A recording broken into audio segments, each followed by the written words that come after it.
ഏവർക്കും പുതിയൊരു അധ്യായത്തിലേക്ക് ഹാർദവുമായ സ്വാഗതം. ഈ അധ്യായത്തിൽ നമ്മൾ വിശകലനം ചെയ്യുന്നത് ചതയം നക്ഷത്രത്തിൻ്റെ 2024 ആണ്ട് സെപ്റ്റംബർ ഒക്ടോബർ മാസങ്ങളിലെ ഗുണദോഷ ഫലങ്ങളാണ്. ഞാൻ ആദ്യമായി ഒന്ന് പറഞ്ഞോട്ടെ, ഇത് ചതയം നക്ഷത്രത്തിൽ പിറന്നവരുടെ പൊതുവായ ഫലമാണ് നമ്മളിവിടെ വിശകലനം ചെയ്യുന്നത്. നിങ്ങൾക്ക് ഓരോരുത്തർക്കും വ്യക്തിഗത ഫലം ലഭിക്കുന്നതിനായിട്ട് നിങ്ങളുടെ ജാതകം ഒരു ഉത്തമനായ ജ്യോതിഷിയെ കാണിച്ച് രാശി ചിന്തനം നടത്തി മുന്നോട്ട് പോകുന്നതായിരിക്കും എന്തുകൊണ്ടെന്നുള്ളത്. ഇനി പൊതുവായ ഫലത്തിലേക്ക് വരാം.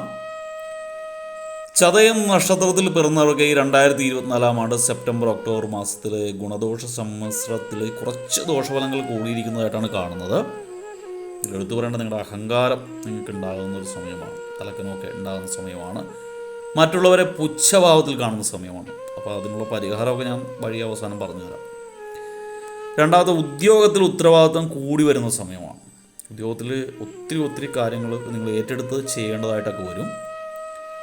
ബന്ധുക്കളുടെ ബാധ്യതകൾ ഏറ്റെടുക്കാനുള്ള സാഹചര്യം കാണുന്നുണ്ട്. സാമ്പത്തിക ബാധ്യതകളൊക്കെ ചില ബന്ധുക്കളുടെ നിങ്ങൾ സ്വയം ഏറ്റെടുക്കേണ്ട സാഹചര്യം ചില പുരുഷന്മാരാണെങ്കിൽ തീർച്ചയായിട്ടും ചെയ്യേണ്ടി വരും. കാരണം പെങ്ങളുടെയൊക്കെ വീട്ടിൽ എന്തെങ്കിലും വിഷയമുള്ളപ്പോൾ കുടുംബത്തിൻ്റെ സ്ഥാനിയായിട്ട് നിൽക്കുന്നവനാണെങ്കിൽ പെങ്ങൾ തീർച്ചയായിട്ടും സഹോദരിയെ സഹായിക്കേണ്ടി വരും. അങ്ങനെയൊക്കെ ചെയ്തേ പറ്റൂ. അപ്പോൾ അങ്ങനെയൊക്കെ ചെയ്യേണ്ട ചില സാഹചര്യങ്ങൾ കാണുന്നുണ്ട്. ഇതിലെടുത്തു പറയേണ്ട 2, 10, 11, 17, 19, 26, 29 എന്നീ തീയതികൾ ശുഭസൂചകമായിട്ട് കാണുന്നില്ല. അന്നത്തെ ദിവസം ദീർഘയാത്ര പോവുക, ആ സമയത്തുള്ള യാത്ര അല്ലെങ്കിൽ മറ്റുള്ള ശുഭകാര്യങ്ങളിൽ ഏർപ്പെടുക ഒക്കെ ചെയ്യുന്നത് ഒഴിവാക്കുക. കലാരംഗത്തുള്ളവർക്ക് ഉയർച്ചയുടെ കാലം തന്നെയാണ്. കലാപരമായിട്ട് ഒത്തിരി ഗുണങ്ങൾ നിങ്ങൾക്കുണ്ടാവും. അറിയാത്ത കാര്യത്തിന് അഭിപ്രായം പറയാൻ പോകരുത്. അത് ഗുണത്തെക്കാൾ ദോഷം ചെയ്യും. ലജ്ജിച്ച് തലതാത്തി നാണം കെട്ട് വരേണ്ട ചില ഗതികെട്ട സമയമൊക്കെ ഉണ്ടാവും. അതുകൊണ്ട് നമുക്ക് അഭിപ്രായം പറയേണ്ട സാഹചര്യം വന്നു കഴിഞ്ഞാൽ അറിയാൻ വയ്യാത്ത കാര്യമാണെങ്കിൽ അറിയില്ല എന്ന് പറഞ്ഞ് ഒഴിവാകുന്നതായിരിക്കും നല്ലത്. മറ്റുള്ളവരെ കാണിക്കാൻ വേണ്ടി ചെന്ന് പണി മേടിക്കരുത്. പ്രതിസന്ധികളിൽ പതറാതെ പ്രവർത്തിക്കേണ്ട സമയമാണ്. ചില സ്ഥലത്തൊക്കെ പ്രത്യേകിച്ച് ബിസിനസ് ചെയ്യുന്നവരൊക്കെ തകർന്നു പോകുന്ന ചില അവസ്ഥ പോലും ഉണ്ടാകും. പക്ഷെ അതിൽ നിന്നൊക്കെ കരകയറാൻ പറ്റുന്ന സമയം നിങ്ങൾക്കുണ്ട്, സന്ദർഭവും ഉണ്ടാവും. പക്ഷെ ആ സമയത്ത് കൈകാലിട്ടടിച്ചെന്ന് കരഞ്ഞിട്ട് കാര്യമില്ല. സ്വന്തം ആത്മബലത്താൽ നിങ്ങൾക്ക് ഉയർച്ച കിട്ടും. അപ്പോൾ അതിനുവേണ്ടി പ്രയത്നിക്കുക. തൊഴിൽ മേഖലയിൽ നിന്ന് അധിക സേവനവും ആനുകൂല്യവും ലഭിക്കുന്ന ഒരു സമയമാണ്. ഈ വർഷം അവസാനമാകുമ്പോൾ ഒക്ടോബറൊക്കെ ആകുമ്പോൾ സന്താനങ്ങളെ കൊണ്ട് നിങ്ങൾക്ക് ശ്രേയസ് ഉണ്ടാകുന്ന സമയമാണ്, ശ്രേയസ് വർദ്ധിക്കുന്ന സമയമാണ്. കുടുംബത്തിൽ പുണ്യകർമ്മങ്ങളൊക്കെ നടത്താൻ പറ്റുന്ന സമയമാണ്. പിതാവിൻ്റെ നിർദ്ദേശങ്ങൾക്ക് വിപരീതമായിട്ട് നിങ്ങൾ പ്രവർത്തിക്കുന്ന ചില സന്ദർഭങ്ങളൊക്കെ ഉണ്ടാവും. പിതാവുമായിട്ട് അത്ര ഗുണകരമായിട്ട് പോവുകയില്ല. ബന്ധുജനങ്ങളുടെയൊക്കെ സഹായം ലഭിക്കാനുള്ള സാഹചര്യം കൂടുതലായിട്ട് കാണുന്നുണ്ട്. അതുപോലെ തന്നെ ശത്രുക്കളെയും മിത്രങ്ങളെയും നിങ്ങൾ കണ്ണടച്ച് വിശ്വസിക്കരുത്. ശത്രുവും മിത്രവും രണ്ടും വേർതിരിച്ച് തന്നെ കാണണം. ശത്രുവിനെ ഒരിക്കലും മിത്രമാക്കരുത്. കൂടുതൽ ശ്രദ്ധ ചെലുത്തിയില്ല എങ്കിൽ സാമ്പത്തിക നഷ്ടങ്ങളൊക്കെ ഉണ്ടാകാനുള്ള സാധ്യതയുണ്ട്. തോളൊക്കെ ആയിട്ട് നടക്കുന്നവരെയൊക്കെ ഒന്ന് ശ്രദ്ധിക്കുക. മിത്രങ്ങളായിക്കോട്ടെ, അവർ പറയുന്ന മുഴുവൻ കേട്ടിട്ട് സ്വന്തം തലച്ചോറ് ഉപയോഗിച്ച് ചിന്തിച്ചിട്ട് മാത്രമേ ധന ഇടപാടുകളിലേക്കൊക്കെ മുതിരാവൂ. മേലുദ്യോഗസ്ഥരുടെ പ്രീതി സമ്പാദിച്ചെടുക്കാൻ പറ്റുന്ന സമയമാണ്.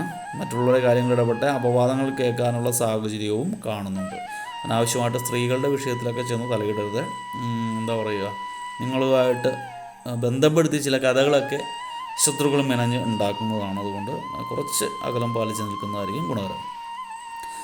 ഈ കാർഷിക വൃത്തിയിൽ നിന്നൊക്കെ വരുമാനം കണ്ടെത്തിയിരിക്കുന്ന ചതയം നക്ഷത്രക്കാർക്ക് ഗുണകരമായ സമയമാണ്. നിങ്ങൾക്ക് അത്യാവശ്യം വരുമാനമൊക്കെ ഉണ്ടാകുന്നൊരു സമയമാണ്. നിങ്ങൾക്ക് വരവിനേക്കാൾ കൂടുതൽ ചിലവ് അധികരിച്ചിരിക്കുന്ന സമയമാണ്. 100 രൂപ കിട്ടിയാൽ അതിൻ്റെ 99 രൂപയും ചിലവായി പോകും. 1 രൂപ മിച്ചം വെക്കാമെന്ന് പറയുമ്പോൾ എന്തെങ്കിലും അധികരിച്ച വലിയൊരു ചിലവ് വരും. അപ്പോൾ ബാക്കി കടം വാങ്ങി ചെയ്യേണ്ടതായിട്ട് വരും. അപ്പോൾ സ്വന്തം വരുമാനം അറിഞ്ഞു മാത്രം ചിലവഴിക്കുക. കുറച്ച് മിച്ചം വെക്കാൻ വേണ്ടി ഇപ്പോഴേ തയ്യാറെടുക്കുക. എങ്കിലേ കടം വലുതാകാതെ നോക്കാൻ സാധിക്കൂ. നിങ്ങൾക്ക് വിദേശ ജോലിയുള്ള ജീവിത പങ്കാളിയൊക്കെ ഈ വിവാഹചിന്തനം നടത്തുന്നവർക്കൊക്കെ ലഭിക്കുന്നതാണ്. വിദേശത്ത് ജോലിയുള്ള ജീവിത പങ്കാളിയായിരിക്കും ലഭിക്കുന്നത്. സ്വന്തം രാജ്യമല്ല, സ്വന്തം നാട് വിട്ടിട്ടുള്ള മറ്റൊരു നാടായാലും വിദേശമായിട്ട് തന്നെ പരിഗണിക്കാം. നിങ്ങൾക്ക് ഈശ്വരാനുഗ്രഹമൊക്കെ മാസാവസാനം ഒക്ടോബറൊക്കെ ആകുമ്പോൾ വർദ്ധിക്കും. ദൈവാധീനമൊക്കെ കൂടുതലാണ്. പക്ഷെ എന്നാലും ഞാനിപ്പോഴും പറയുന്നു, അഹങ്കാര സ്വഭാവം ഒഴിവാക്കണം. നിങ്ങൾക്ക് അഹങ്കാരം നന്നായിട്ടുണ്ടാകുന്നതാണ്. എല്ലാവരും അല്ല, ചിലരൊക്കെ അഹങ്കാരം അതിഭയങ്കരമായിട്ട് ആപത്തുകൾ നിങ്ങൾക്ക് ക്ഷണിച്ചു വരുത്തും. അപ്പോൾ അതിൻ്റെ വഴിപാടൊക്കെ ഞാൻ കുറച്ച് ഏറ്റവും അവസാനം പറഞ്ഞുതരാം.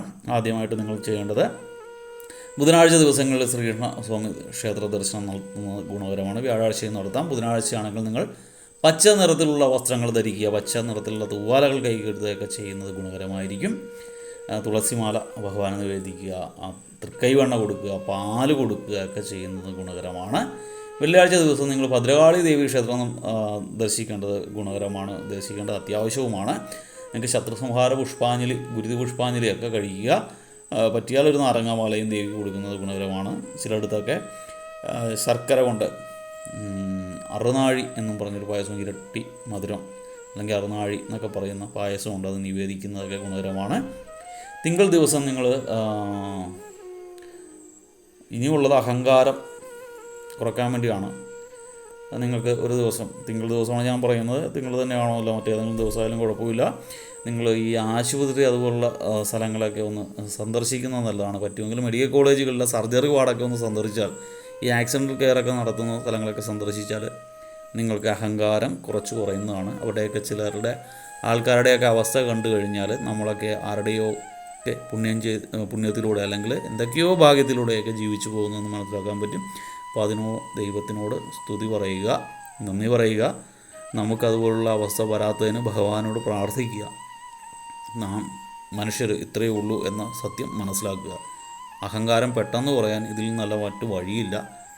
മക്കൾക്കൊക്കെ ആണെങ്കിൽ, ഈ ചതയ നക്ഷത്രക്കാരാണെങ്കിൽ ഇടയ്ക്കൊക്കെ ഹോസ്പിറ്റലിലൊക്കെ കൊണ്ടുപോയിട്ട് ഇതുപോലുള്ള കാര്യങ്ങളൊക്കെ കാണിച്ചു കൊടുത്താൽ, പ്രത്യേകിച്ച് 2 വീലർ ഉപയോഗിക്കുന്ന ആൺകുട്ടികളുള്ളവരൊക്കെ ആണെങ്കിൽ ഒന്ന് ഇതൊക്കെ മനസ്സിലാക്കി അവർ ഒന്ന് മനസ്സമാധാനത്തോടു കൂടിയൊക്കെ അഹങ്കാരമൊക്കെ കുറച്ച് പോകാൻ സാധിക്കും. അപ്പോൾ ഞാൻ പറഞ്ഞ വേറെ അർത്ഥത്തിൽ നിങ്ങളാരും കാണണ്ട.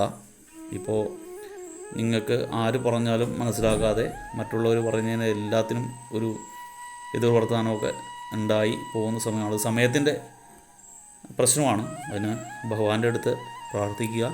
ഒപ്പം മറ്റുള്ളവർ പറയുന്ന കാര്യങ്ങൾ കേൾക്കുക. ഇതുപോലുള്ള കാര്യങ്ങളിലൊക്കെ ഒന്ന് ഈ അശരണ അല്ലെങ്കിൽ ഇതുപോലെ ആക്സിഡൻ്റൊക്കെ പറ്റിയൊക്കെ ഒന്ന് കണ്ടു കഴിഞ്ഞാൽ നമ്മുടെ അഹങ്കാരമൊക്കെ കുറച്ചൊക്കെ കുറയും. അപ്പോൾ അതിനു വേണ്ടിയാണ് ഞാനിങ്ങനെ പറഞ്ഞത്, വേറെ അർത്ഥത്തിൽ കാണണ്ട.